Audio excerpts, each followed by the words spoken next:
Start your morning with exciting morning draws. Keep the thrill alive at noon with the Star Midday Games and close the day in style with our Najo Star Draws. That is 3 opportunities we are giving to you from Monday to Sunday to turn your dreams into reality. So don't wait at all. Whether it's building that new home, supporting your families, or chasing your personal goals, Run Lottery is the best lottery to stake. Join thousands of winners across the country this morning and make your dream a reality. Today being Thursday, let's look at the Thursday opportunities to stake. We have the Endowment, Star Thursday, and Thursday and Najo Star Endowment, Star Thursday, and Thursday and Najo Star.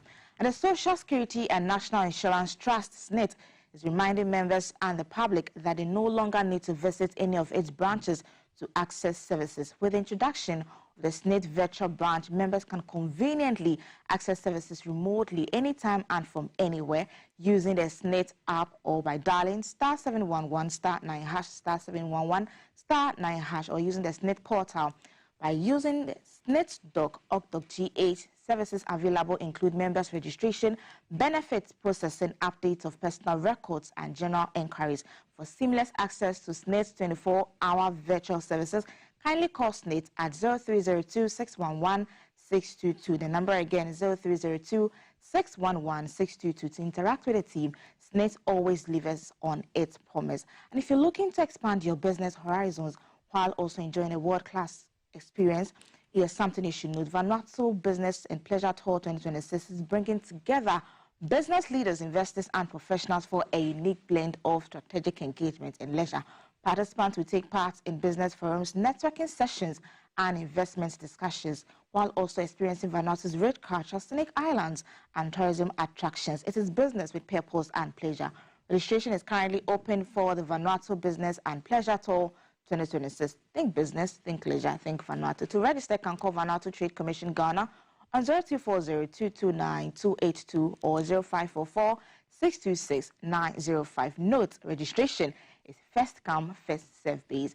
And Harvest Praise is here. Join the Harvest Praise 2026, the Restoration Edition. It's happening live on the Good Friday, that's the 3rd of April 2026 at the First Love Center at East Legon at 4 p.m. prompt. Ministering will be the legendary Tego Sisters, the anointed PAC Esther, the youthful Team Eternity Ghana, and the Evergreen Harvest Gospel Choir, plus an inspiring drama performance by Harvest Theatre and the Worship Angels. And guess what? Admission is free. Entry is strictly by registration. You can register now by dialing star 725 star 1155 hash, star 725 star 1155 hash.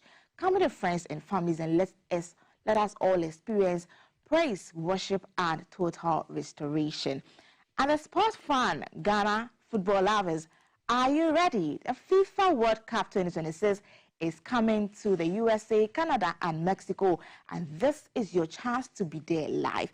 Ebby's Gold Group, in partnership with Gold Star Consult, is taking passionate Ghanaian supporters straight to the world's biggest football stage to cheer the Black Star on. And introducing the Ghana Supporters Travel Package, everything is fully handled so you can focus on the excitement, registration and consultation, visa processing assistance, travel health insurance, and a J3 World Cup match ticket, round-trip airfare, internal transportation, 14 nights accommodation with breakfast. Official Black Star jersey will also be given to you. And this initiative is officially accredited by the Ministry of Sport and Creation. No stress, no hassle, just football passion and unforgettable memories. Choose from standard corporate economy or corporate business packages. Standard package starts at just $8,900 US. Cuts are limited, so don't wait till extra time. You can call them on 0537-804-885 or 0545-995-223. You can visit their website www.ebbysgoldtravels.com. You can walk into their office at Sakumono Estate Junction, same building as Cheesy Pizza. Ebby's Gold Group is a golden experience. Let's take Ghana to the World Cup. And we always remind you to start your morning on a very good note. Where if you haven't had a cup of misty choco, truly missing out something special this morning. The rich new taste of Misty Choco is crafted to brighten your mornings and keep you refreshed all day long. Everything you need is right in there for you. All what you need is in Soche hot water. Stay and enjoy a warm cup 14 cup. Now for the coffee lovers, we are not leaving you out at all. Mixie has something special for you too. Mixie Coffee delivers a creamy, smooth coffee experience that keeps you energized for your everyday hustle. Lastly, just one sip and you're going to feel it. And guess what? There is more. Introducing the new delicious Mixie Strawberry, a sweet, exciting addition. One more reason you should love Mixie. Start your day right away and start it with Mixie. Mixie, turning hot. Thelma is already seated with the guests, Rev and Sheikh, to get into the various stories making headlines this morning. Stick with us. Over to you, Thelma.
Thank you so much for staying on. Thank you, Valencia, for walking us through those very important bits of information as we head into the very long weekend. Some of you are so lucky.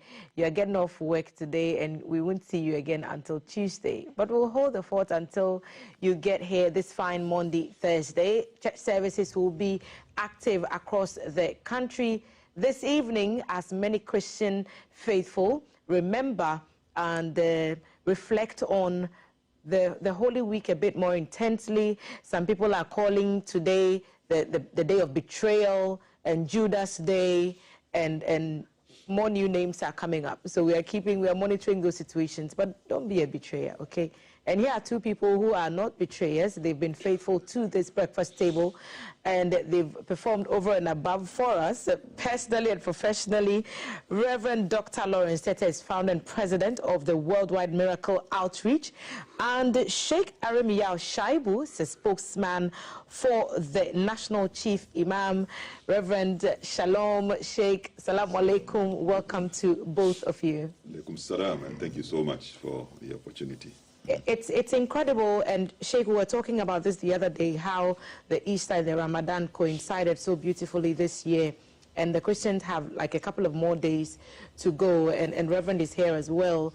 Here we are again, standing at the door of Easter, and we are here to perform another national assignment. So there are lots of stories that are making the rounds in the media space. But I'll start off, as I always do, with some thoughts on your mind. What have you been thinking about? I'll start with Reverend, and then I'll move on to Sheikh. What's on your mind, Reverend? I think this was very interesting.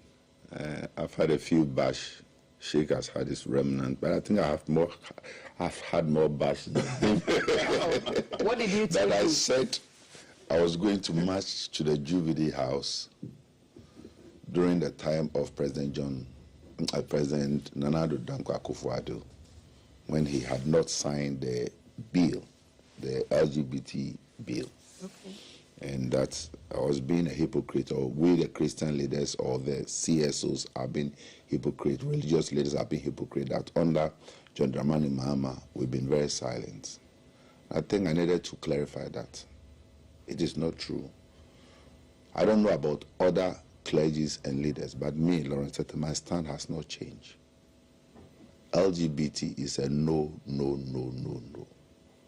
LGBT is a threat to our development and to our generation.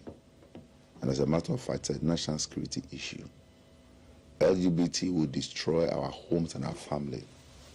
And to set the record very straight, this election that was won massively by President John Dramani Mahama, I will say this without missing words, that it was on the stand of the fact that Christians, Muslims, other religious sects, and traditional rulers were all on the same page, that Ghana abhors homosexuality and we don't stand for it. And of course, President John Mahama came strongly as a Christian leader who did also have that same sentiments we had. So most people voted for him massively on that. Secondly, for me, and I say this thing without making any point to anybody, that for me, even if we had, President John Mahama had not become a president, he would have still been my friend and my brother. He's like a big brother to me. We're all Eastern trade. We all studied in the East in the 80s. Our relationship dates back, and we have a very close collaboration. And so for me, it's like a big brother. When it's no, it is no, and it's yes, it is yes. I did not also take that stand because I was trying to be political. I am a Christian. I have this cross as a clergyman. I have to defend the cause of not just the religion, but humanity. And of course, taking a stand against LGBT is nothing I'm very shy about at all. I'm very bold, strong, and firm about it. And I think we should desist from that place where we want to politicize everything. I think it is very unfortunate that a few people have blasted us and are thinking that we are quiet. What are we quiet about? But do you understand the critics, though? They feel that the president's stance has softened as compared to his more emphatic refusal or resisting of the LGBTQ, advocacy when he was campaigning as compared to when now he is in Jubilee House. And that is what we are all sitting and waiting for to see. Remember, the pastors and the Muslim leaders, and of course all the stakeholders, have not taken their stance at all. So I think that he'll get the right thing done.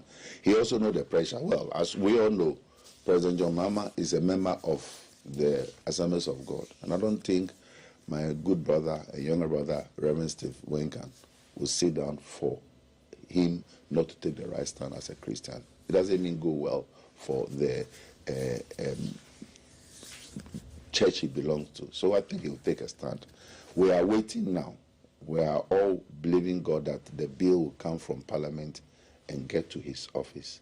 And when he gets to his office, he doesn't sign, then I'll do that one-man demonstration where I'll walk to the Because he did give that assurance when you met with him, yes. and it was across the religious divide, when you met with him sometime in November of last year, that once it does go through Parliament again, because it has the previous time it went through has expired, so it needs to be relayed. Once it's relayed and Parliament passes it, he gave the assurance in November that he will sign it. And perhaps that's why people are a bit critical when he says that right now we have more urgent development needs to focus on. He mentioned jobs, healthcare, food, and said that it is not our priority as a country. When, like you said, he campaigned, and one of the key promises was that the previous administration had not signed the bill, and that when he is sworn into office, he will. Of course, the human rights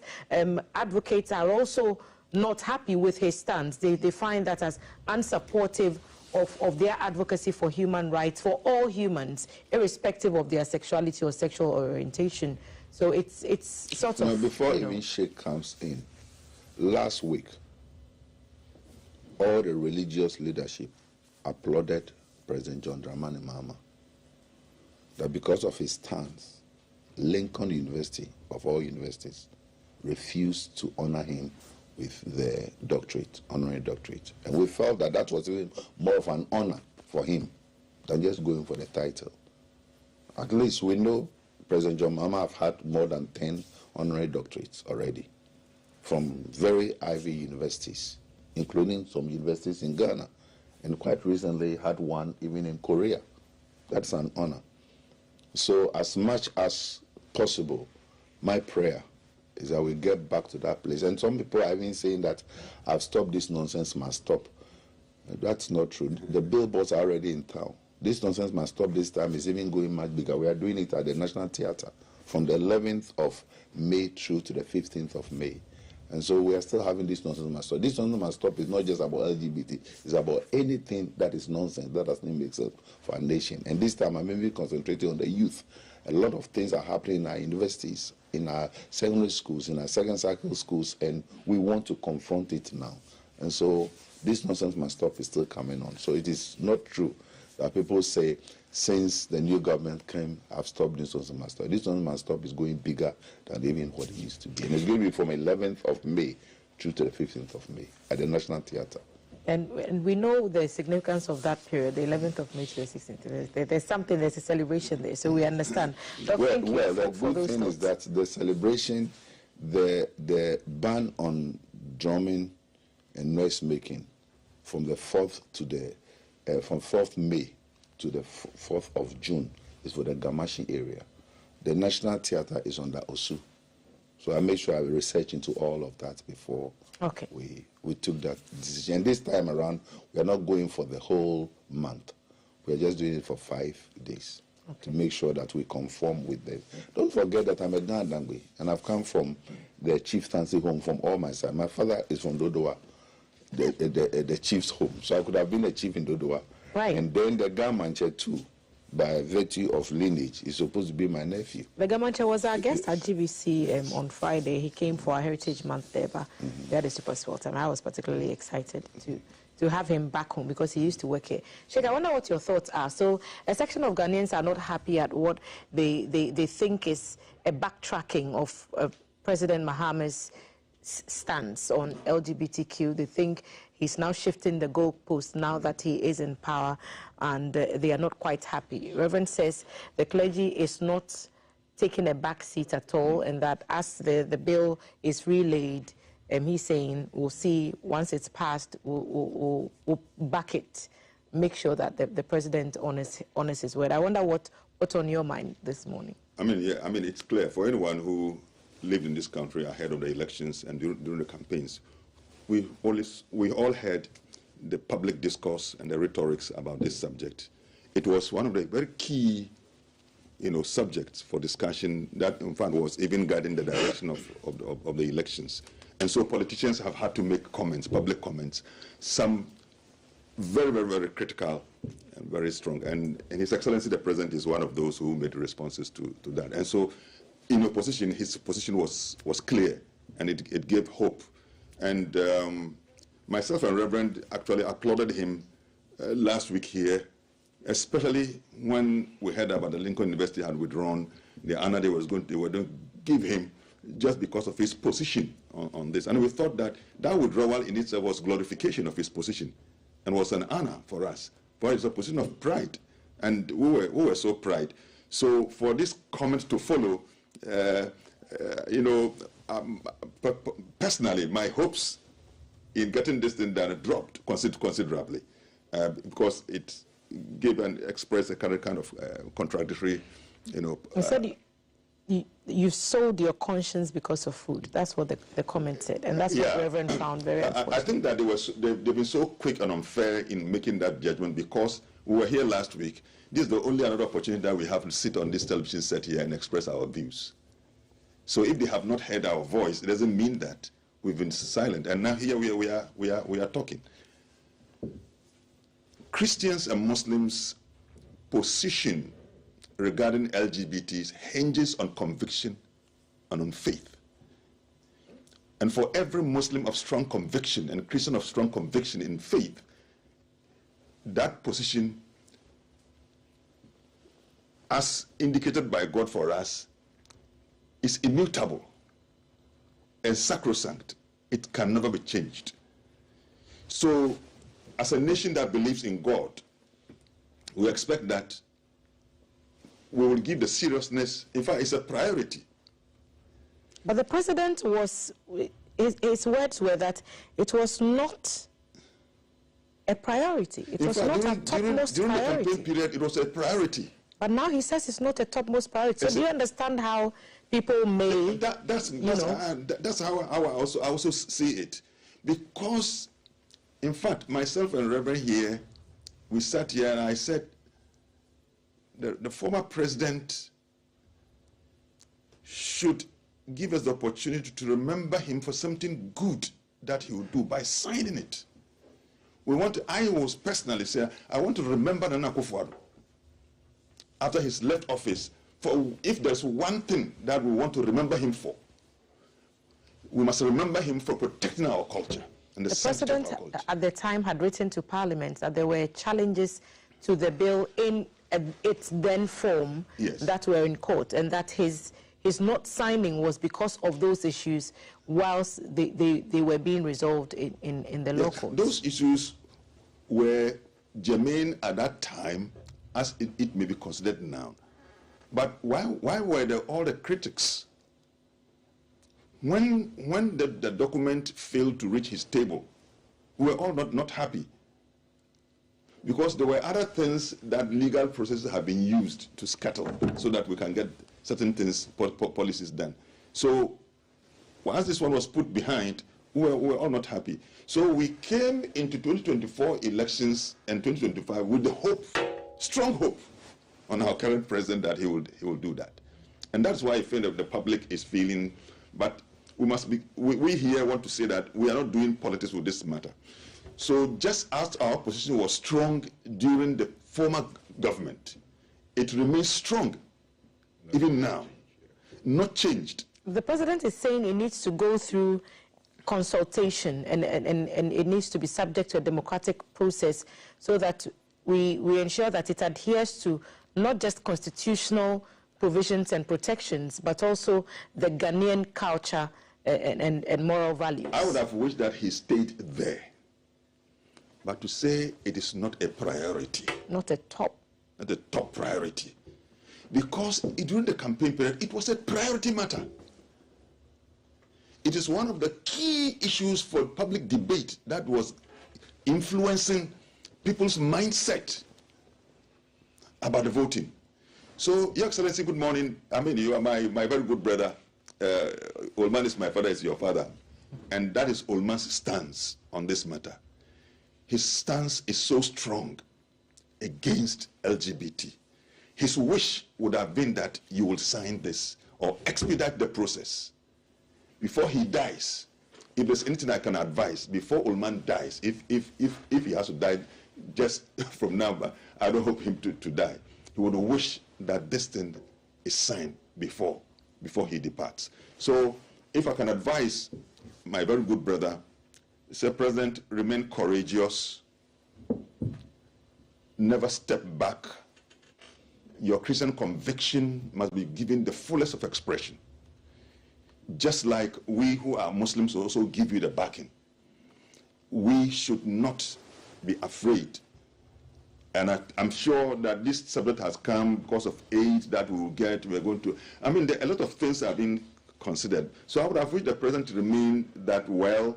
There are other considerations, legal issues. We are going through it and stop there. But to add the point that it is not a top priority drops the mark.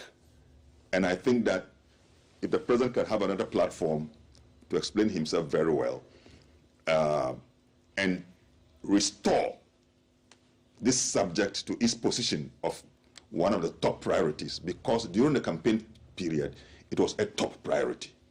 And I, great respect for the president, if he listen to me, that he should not relent in this whole match. We should push this thing to its final destination. The present tenure now is a legacy tenure. It's a legacy tenure. And I still want to say, I want to remember him. If he leaves office and I meet him anywhere, to give him the greatest of my thanks that, Your Excellency, in your time we had this thing signed and you protected our culture. He should not miss this opportunity. Just like we said to Nana Akufo-Addo that he should not miss that opportunity. He must sign. but for other considerations, it was not signed. He lost the opportunity. We came in with a conviction that the current president will do it. So I think he must be guided by the public sentiment and some of the pronouncement that he made, even some of his current ministers, and the position that they said. Some of them were prepared to resign if this thing doesn't take place. And I think that all these factors must be put into consideration. And Your Excellency, great respect for you. Have a second look at this matter. And if there's anything I personally want to remember you for, Nana Akufo-Addo lost the opportunity. You should not lose this opportunity. Sheikh, thank you for they both introduced a new topic to this conversation. The president stands on LGBTQ, but from all indications, the President Mahama is walking a tight political rope, and it shows. It's both sides are coming for him. The anti-LGBTQ side is saying he's not fully committing as strongly, as forcefully to his stance, especially compared to the pre-election period, and the human rights advocates who also appreciate that the president has some considerations he has to think about beyond the domestic expectations, the international relations implications, and the economic consequences that could come from adopting a more stringent stance, which has always been the case even under the previous administration. So the human rights people are also coming for him. So in the end, he's in this middle place where he's not really, for this or against that side, and it shows in what you're seeing. But and Thomas, everyone is questioning. Let me quickly add this. I want to repeat this view that I express. I'm sure from the Christian and from Muslim side, we are saying LGBT as a life orientation, and however it's expressed, is an attack on the family. And as an attack and undermines the sanctity of the family which belongs to God. Any shred, any strand of the LGBT thing is an attack on the family. So it's not about human rights. But the Human Rights Act advocates always maintain that if you impose criminal and some of these more penal, Yes. punishments on persons just because they choose to love whom they choose to love, yes, that is where there is a problem. So if two people claim they are in love, nobody should be concerned about how that affects other people other than themselves. What they are doing is like saying that if somebody is dealing in drugs, he is killing himself. So what right do you have to go and stop him? But once it becomes widespread, you know what it does to a country? You know what it does to a country? If I stay in my room and I take my drug, and my other children are also taking the drugs and they are spoiling, and gradually we are spreading it. Why are we seeing it as a crime? And we are saying that the implications of this is not today, but it is affecting the very foundation of society. For those of you who listened to me this morning, the family is society in microcosm. What I mean is that the smallest block of every society. If you want to destroy a society, begin by destroying the family. I'm telling you this as on principle. Any one of you who thinks wants to destroy the Ghanaian family, a Ghanaian society, must begin by destroying Ghanaian families. And LGBT is an attack on the family. For anyone who, if you can reflect deeply about this. So please, Ghanaians, when we are talking about this, we also understand human rights issues. But the far-reaching implications of LGBT is a devastation to the human community. And so that's why, Your Excellency, great respect for you, have another reflection on this.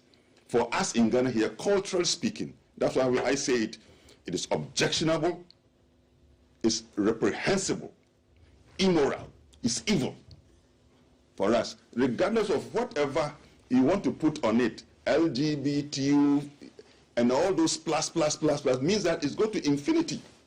We do not know any other form of orientation that we're going to have. And I think young people, those of you who are listening to us, you are young people, the future belongs to you, and you must be conscious of your cultural identity and the value you uphold that have held us in this country together. And as Africans, we uphold this, and we must speak about it with the vehemence at our disposal, that LGBT is condemnable, reprehensible, objectionable. We should not accept it. Okay. So Sheikh's strong stance also echoes the strong position that the president recently held, and Reverend has alluded to it on the international platform, asking for the world to respect Ghana's cultural and legal positions on LGBTQ plus matters. Reverend, wanted to add something. I was going to say this, that we have to be very mindful. The people that surround the president should encourage him to be bold on this matter. You don't surround the president? Because you have access to him. Or we presume that you have access. We all surround the president, but there are people who are very much with him. Hungary took a stand. Viktor Orban took a stand in Hungary. He was the only leader, head of state in Europe who took a strong stand. It has worked. In Hungary, LGBT is zero tolerance. And Viktor Orban stood by it. And the people of Hungary, over 11 million people, stood with him. So those who make the economic argument that we risk, alienating ourselves from international aid based on this cultural stand. I'm coming there. Then, recently, Senegal also took a stand, a very strong stand. Tema, I'm an economist by profession. Sheikh was a teacher by profession, and we still teach and lead people. It is not international aid that will survive us. It is God. And for me, the stand President John Mahama took earlier, I want him to stick by it. He became the darling boy of the Apostolic Fathers. So I can say that without divulging any secret. When he meets us and he talks to us, everybody loves him. He should continue. And he should also remember one thing. There's a scripture that we all use. Politicians use it a lot. But we should hold on. We should walk the talk. 2 Chronicles chapter 7, verse 14. It says, if my people who are called by my name shall humble themselves, number 1, and pray, number 2, and seek my face, number 3, and turn from their wicked way, number 4, then will I hear from heaven, forgive their sins and heal the land. Trust me, and I'm saying this thing boldly here today, if President John Dramani Mahama, Christian leader, stands on his grounds and say Ghana is moving forward with the stand, God will keep him true. Definitely. God will help him through. And I believe it. I have that conviction God will help him through. The thing is that we cannot be let down. Because most of us take our head and stood with John Dramani Mahama because of his stance. And I know that as I speak now, I'm not just speaking for myself, I'm speaking for all the religious leadership in Ghana, including traditional leadership, that John Dramani Mahama should just stand and hear me. God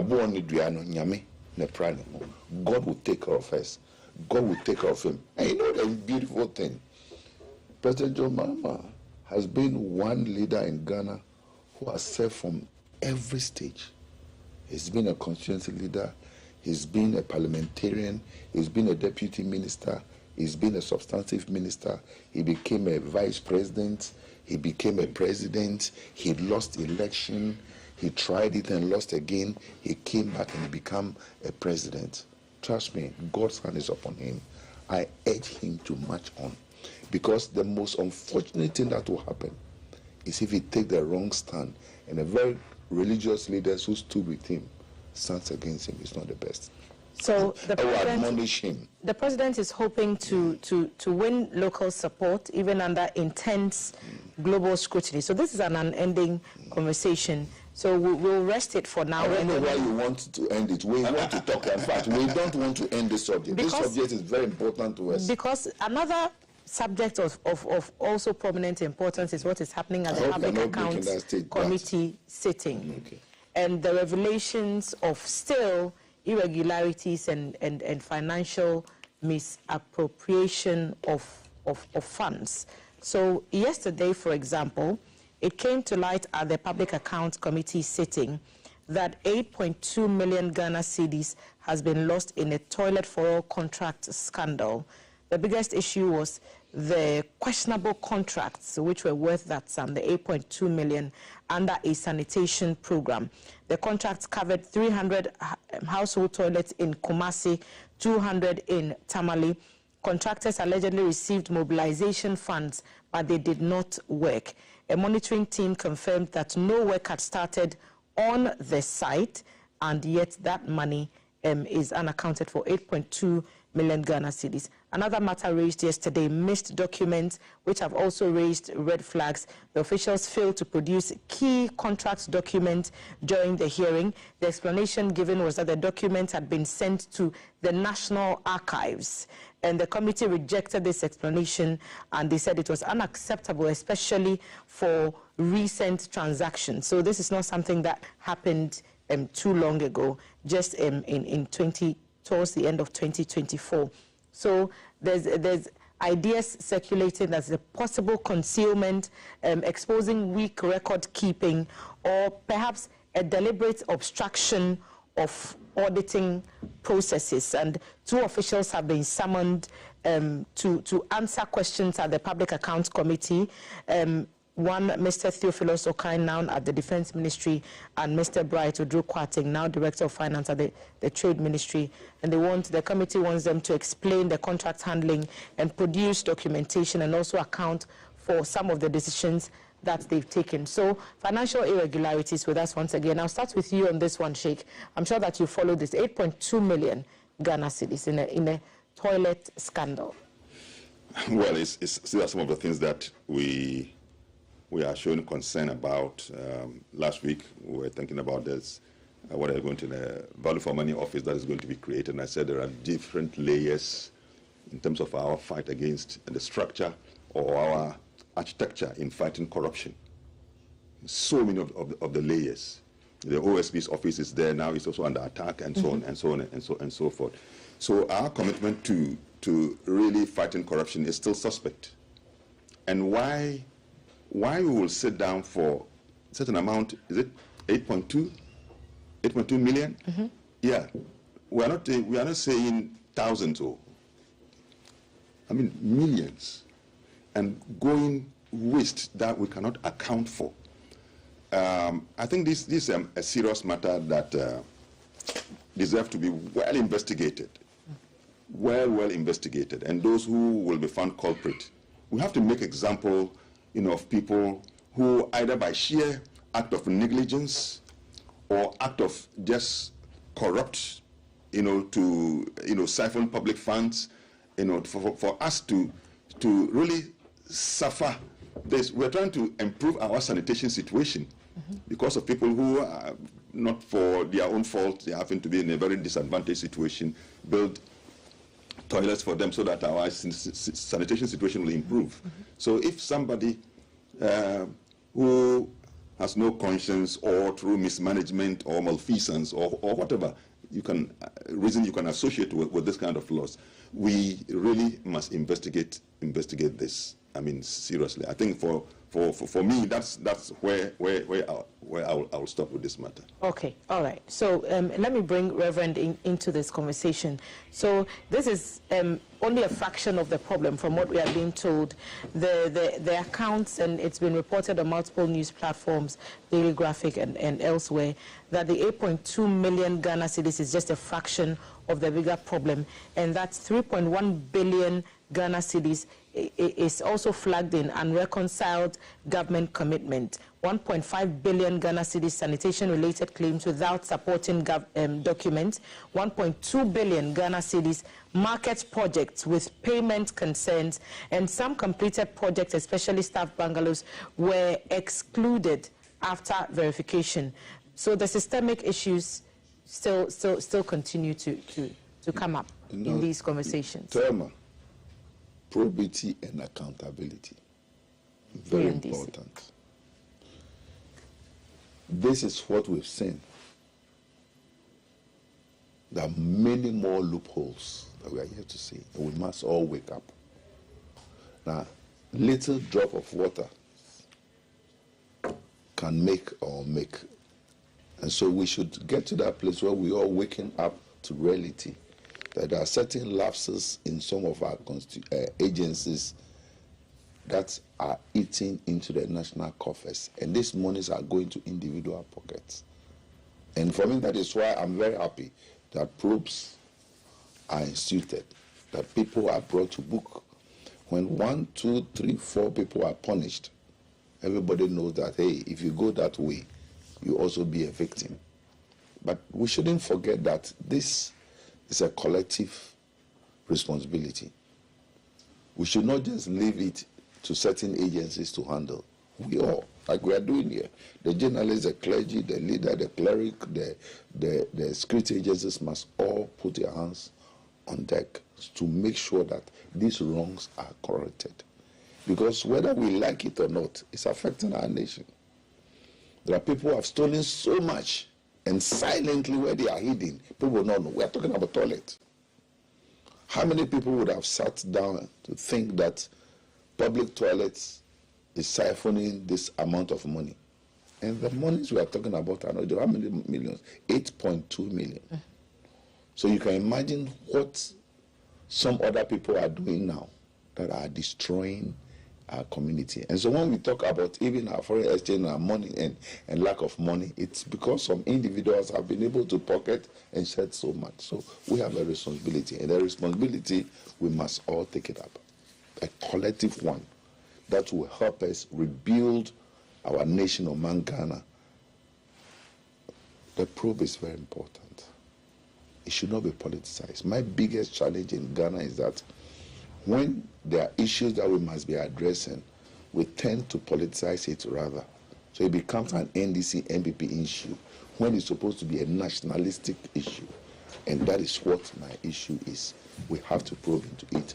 We have to call people to book. Somebody must be punished. Somebody heads must roll somewhere. Somebody must know that this nonsense must stop. And that brings me to my subject again. So these are all part of the nonsense that must stop. Just like LGBT nonsense must stop, this nonsense too must stop. So it is a politicization also that a lot of people find a bit worrying, that anytime these issues are raised, people allude to victimization and political witch hunting and whatnot. And yesterday, once again, the inefficiencies in the system are clear. Why have we failed over time, over successive governments, to plug the holes within the system, Sheikh? Yeah, I mean, I think we are not. It appears to me we are not genuine and truly committed to the fight against corruption. I was talking somewhere and I said, I mean, all those who were talking about the need for us to scrap the office of the OSP, for example, I said, look, it's a plot against our whole fight against corruption. Different attempts have been made, including the SFO, the IOCO, and all the policy that have been adopted, including what they call the NACA1, NACA2, and all those things. So the policies are one thing, but we as Ghanaians are another. And Reverend, I don't know whether you share this with me. I'm worried that a country that is composed of about 95% of religious people, and those who are within the political elite class either are Muslims or are Christians, and they are taking this policy. They sit at the citadel, at the top of this, where some of these things are happening. And they are creating this kind of perception that you get into politics or high public office in order to make personal gain and not to serve. And then our actions are not guided by our own institutional ethics and religious conscience. Our religious conscience. So I find it, look, I was telling somebody that even as a Muslim, how do I fast every year? And something that is supposed to transform me and make me a better person in terms of how I deal with in my honest life, that I'm put in an office that all that I can do is to really engage in corruption. Having at the back of my mind, and please, well, if you listen to me, I mean, together we are sharing. I mean, the Reverend will also look. There's a statement attributed to the Prophet. I mean, and this one I'm directing straight to Muslim elites, but it's also useful to even the Christian. A statement is attributed to our Prophet, peace be upon him, that he said, "Guarantee me 6 things in your lives, and I will guarantee you paradise." Guarantee me 6 things. And because there's no time, I will just use those that are relevant here. So that when you speak, be honest. When you make a promise, fulfill, honor the promise. That when you are giving trust, never betray the trust. So stewardship. Stewardship. It's what defines true leadership when we occupy positions, and to be accountable. You see, so if all these principles are there, and yet we live in this country and some of the colossal sums of money, a woman loses her life just because there's no hospital facility, and she has to cross a river, and she's put on a motorbike. A certain child in modern day Ghana lies on his tummy. A certain child, my child never lay on his tummy to write. But I'm thinking about that child in the hamlet, in the village somewhere, who also has a right to education like my own child. That girl who doesn't get a chance to go to school because of that, she moves from the northern part of the country to come and do kayayi. We still see them. Diagonal cracks on a wall that is so weak. And children are still learning in this. And we had a building collapse on Sunday. Yeah. Precious lives lost. So you think that this 8.2 million couldn't have built that structure there to save these children? Why are we doing it to ourselves? It is not even about the individual, but the impact, the large impact on society. See, so I think we must take this thing seriously, do the investigation, and really, you see, and some of the dishonesty, I think sometimes we like using technicalities in order to obviate, to deviate from jargons. Yes, jargons. Technicalities. You know. Someone said semantics. Jargons. Yes, they'll bring in, even in the matters of legal, something that is so straightforward that you can really take a legal decision on this. But that the experienced lawyer who is not honest, but is very, very good at the use of technicalities, can confuse you. Because he is able to argue, put in the logics, and so on. He understands the technical things very, very well. But the substantive issue is left behind unresolved. So I think across board, we need to do a bit of deep reflection. But this matter, and I followed one which a gentleman could not explain. This public account committee was dealing with somebody who used to be the Minister of Defense before he came to Lands Commission. And I heard somebody said he must be interdicted. Because he could not, even for a question to be asked, he could not even say yes or no about the whereabouts of vehicles. And the woman told him that, look, I mean, if you cannot say yes or no, then it means you are lying. This man could be a Christian or a Muslim. Why are we doing this to our faith? The credibility of our faith. As Muslims, as Christians.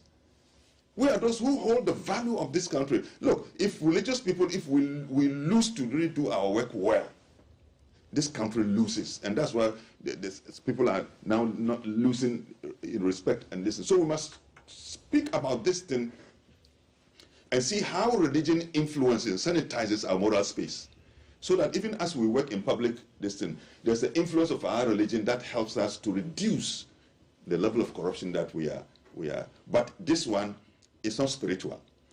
It's practical, pragmatic. It must be investigated. And those found culprit must be made to follow the full rigors of the law. Okay. I'll come back, Reverend, to you so that you also perhaps lend your final impression on this matter. But for now, we have a contractual obligation, and we'll take a quick break to deal with that. And when we return, Reverend Sheikh will still be with me right here on the headline segment, and we'll continue our conversation. So quick break, we'll be back shortly. Stay with us.